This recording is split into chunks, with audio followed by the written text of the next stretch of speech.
The Las Vegas Raiders have several players ranked within the top 100. We're going to take a look at all these people, but we first need to take a look at Josh McDaniels getting straight heated on the sideline. He's not happy. Coach isn't happy. You drive the length of the field, Beth. You got to be able to put it. So he seemed pissed the fact that Keelan Cole maybe didn't run the right route. Maybe Jarrett Stidham didn't throw the ball in the right direction. But Josh McDaniels, even though he's a nice guy in the press conference, he's not afraid to drop some F-bombs. And son of a what, he said something. I'll let you guys fill in the blanks. But I like seeing this guy get heated on the sideline, taking no shit and keeping people in line. That's what you need from a head coach, right? Also good to see Derek Carr ranked here in the top 100. Really ranked only just a few spots below Russell Wilson. Derek Carr ranked here at 65. Russell Wilson ranked at 61. And Mr. Unlimited Russell Wilson had to sound like a kindergarten teacher when he talked about Chandler Jones. Every time I play Chandler Jones, he's always trying to get a couple sacks. He's always hunting. Broncos country, let's ride. Broncos country, let's ride. Let's ride. Broncos country, let's ride. Broncos country, and let's ride. If people are going to call Derek Carr a cornball or cheesy or goofy, I don't know how you don't say the same thing about Russell Wilson. This guy is cringe as hell sometimes. He sounds like an HR director of like a Whole Foods. If you're going to work there, pretty much have the same exact voice, same exact cadence and everything. But first, let me tell you guys one thing. Picture this. You're drunk as hell at a Raiders game against the 49ers. You just got into a fight and you lost your wallet because somebody was talking crap on Derek Carr. Thankfully, you got extra solar powered tracker card. You'll never lose your wallet again. Connect it to your smartphone and place it inside your Parliament Classic wallet. Don't deal with those bulky wallets that hurt your back. Hell no. Have this classic wallet. Boom. Access your cards easily through Exter. Save 20% with my link. It's in the pinned comment below and the description. Add Exter. Wi-Fi Willie. Add Exter in the pinned comment. You won't regret it. So Derek Carr has not been in the top 100 since 2017. And really, I think even Derek Carr knows this. It's a popularity contest. The players writing the rankings for it, but I think the NFL has some influence in it. I don't think it's just, players writing it down and it's so honorable and it's based on just what the players want, because anytime the Raiders are winning, then Derek Carr gets in the top 100, and when they're not, he gets out. So 2017, when he was in there, is based off the 2016 season, all the success that the Raiders had then, and now Derek Carr is back in the top 100, and it's no coincidence that it's because we made the playoffs last year in 2021. So had we not made the playoffs, it's an open question as to whether or not Derek Carr would even be in the top 100 this year, because I personally think he had great seasons in 2019, 2020 statistically, yet he's not in the top 100 because the Raiders aren't making the playoffs those years. So it's kind of a hype machine, and I get it, but it's good to see him getting hyped, Raiders getting hyped, several other players, and then obviously Derek Carr. And one thing that's interesting that they note here in their description of Derek Carr, and pretty much why he's in the top 100, is they talk about his leadership. It's impossible to overstate his leadership. And I understand this line. You hear Colin Cowherd and all the new pro Carr people on national media. They always say he was a great leader last year with the Ruggs, with the Gruden, with the blah. Yes, that's true. I get that.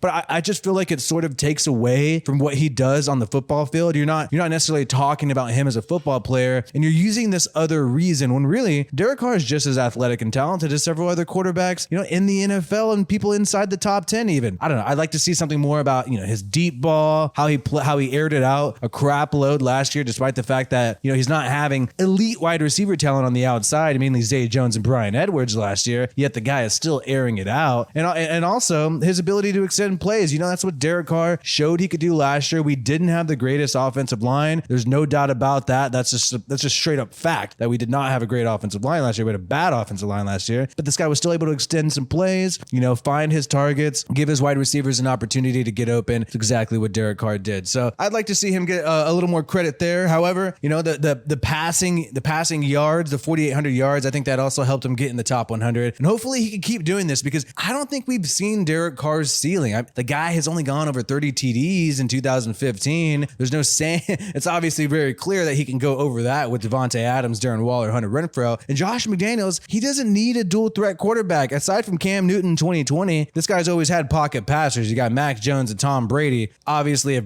anything Brady can do, I think Derek Carr can do. do, send me some hate mail because I think we'll get some for that. Either way, Chandler Jones back in the top 100, not in the top 100 last year. Good to see him do this. And obviously Russell Wilson had some comments to say about him. And really what's impressive is he was able to get in the top 100, able to have those 5 sacks in the opening week against the Tennessee Titans, even though he had JJ Watt on the opposite side. So there's no telling what Chandler Jones can do this year when he has Max Crosby on the opposite side instead of having to have JJ Watt. Because, JJ Watt, yes, he used to be dope when he was with the Houston Texans, but it's all going downhill. And it's partially due to age and injury, but I think this guy is becoming more of a celebrity, really vocal in the NFLPA, hosting Saturday Night Live. I mean, I think he's doing better at hosting Saturday Night Live and doing skits with Pete Davidson than I think he is rushing the quarterback lately. So JJ Watt, Chandler Jones, I think Chandler Jones is happy that he has Max Crosby on the other side. So I think you'll see even better numbers than you did see last year now that you have some good support around you. So good to see him getting the respect as a veteran in the NFL. Oftentimes, the vets get left out. The vets get left out, especially if they're not insane superstars. But Chandler Jones, still a star, still getting the respect among the NFL and among players in the NFL. If it's all players voting, who knows? But Max Crosby finally getting in the top 100 this year, which is really interesting because I thought he did really well in 2020. However, you saw maybe not all the stats there, not all the grades there from PFF in 2020, but the guy played injured. The guy was basically injured, had like a torn shoulder the whole year in 2020. This previous year in 2021, he's healthy, able to lead the NFL in pressures. I mean, what better stat than that? Leading the NFL in pressures. Hopefully we can get the sacks up. Yes, we all want sacks. I think pressures are just important. There are some people who are going to tell you, oh, it's all about the sacks. It's all about the sacks. Look, if you get a pressure,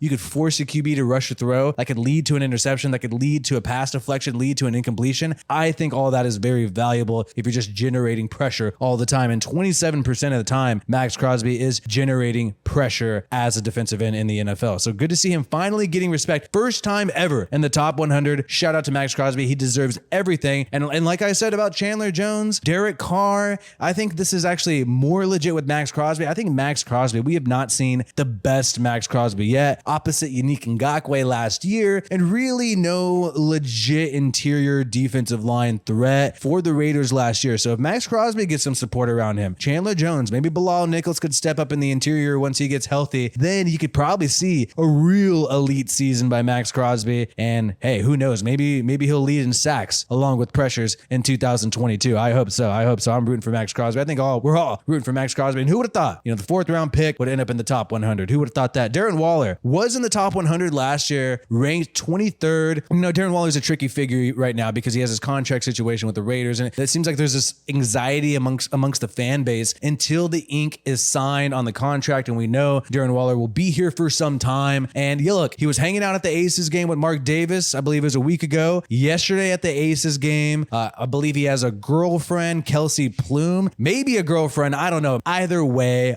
he was not sitting next to Mark Davis at the Aces game when they were there yesterday. They both eventually traveled to the preseason game. Josh McDaniels made a little comment about it, kind of disregarded it, but I did find it weird. I'm not going to lie. I found it weird that you're not at the preseason game, and maybe though the contract is already in motion, maybe he got some permission from Mark Davis because look at him. He was hanging out with Mark Davis and the governor of Nevada a week ago when he was at the Aces game. I think if you're talking to Mark Davis, I know a lot of you guys disagree with this. I think if you're talking to Mark Davis, there's some movement. The wheels are turning in terms of the contract because look, you're talking to the guy whose wallet you're taking money from. Darren Waller is essentially taking money out of Mark Davis's wallet, with getting the new contract. And hey, he should be well compensated because he's one of the best tight ends in football and ranked 58th in the NFL top 100 players. So I hope and I think there is some movement with this contract. We know Darren Waller is expected to return to practice this week. So hey, maybe the contract is near and then we could finally celebrate having somebody like Darren Waller on this team who in 2020 had the second highest PFF grade against man coverage.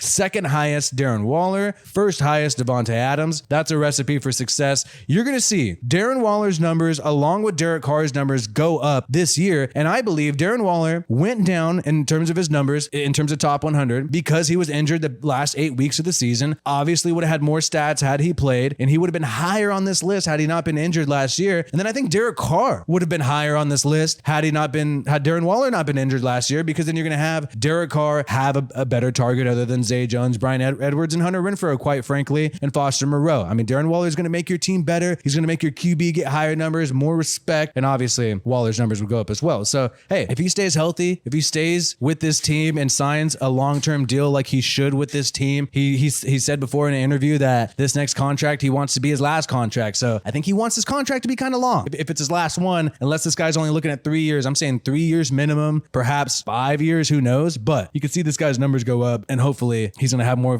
fun times on the Raiders practice field rather than in the stands of the Aces game. Hopefully.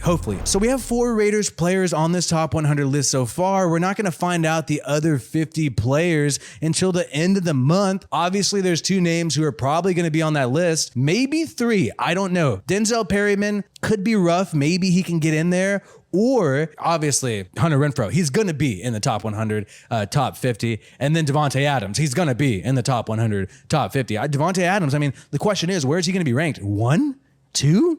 I mean, 3? To me, 3 is a little unacceptable. I mean, 1 or 2. Where's he going to be? 1 or 2 Devontae Adams? Because if the peers are voting on this, especially these defensive backs who got to go against Devontae Adams, I think he's going to be ranked really high. Same with Hunter Renfrow. Hunter Renfrow, I mean, look, he's obviously going to be top 50. Where's he going to be? 25, 30? 40, 15? I don't know, because these defensive backs having to go against Hunter Renfrow, linebackers, safeties that have experienced it in the slot, they're going to be thinking, man, that guy Renfrow was sneaky. That guy was dope, and he made the Pro Bowl last year for the first time in his career. And I do have a feeling that even though it's all aesthetics, I think a lot of players have a soft spot for Hunter Renfrow just because he doesn't look like a football player. Yes, we've heard this, but come on. How do you not root for the guy? And it is funny. It still is funny, even though he's proven himself, and obviously he's physically talented and gifted, but it's still funny. It's still funny that he doesn't look like a classic football player. So Hunter Renfrow, let me know where you guys think this guy is going to be ranked in the NFL's top 100, and let me know where you think Devontae Adams is going to be ranked. I think it should be number 1. I think that's pretty set in stone there. But Hunter Renfrow, I mean, it's an open question as to where he should be ranked. 18, 19, I'm going to throw that out there. Either way, like this video if you haven't already, and subscribe to the Raiders Rundown for more Raiders content. My name is Wi-Fi Willie. Peace out, and I hope you have a good one.